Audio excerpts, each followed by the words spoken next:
अहिए गई 5 लाख पहले के जनता के कले लही 5 लाख रुपया जनता के कले लही बजलौ पवन सिंह के गाना में कबा फेंक दे लही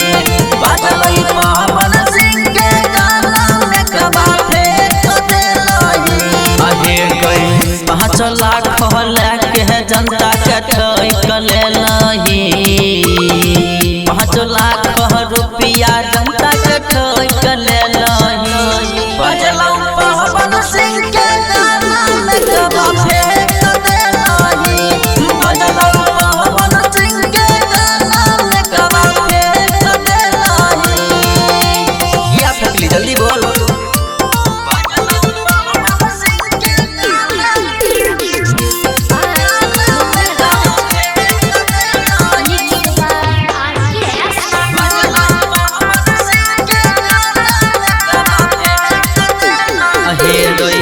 बात नहीं मानई छई के करो करई छई बहाना बाजै रहै हे रही भैया पवन सिंह के गाना वह गाना बकवाल भेलो बात नहीं मानई छई के करो करई छई बहाना बाजै रहै हे रही भैया पवन सिंह के गाना कहियो ठोकरा के चल गेलै रे सबके ठोकरा के चल गेलै रे बजलै पवन सिंह के गाना में कबा फेंक देलकै रे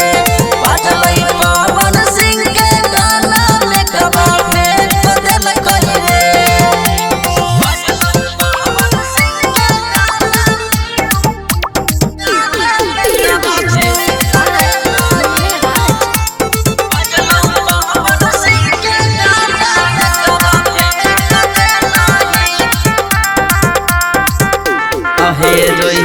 कहिला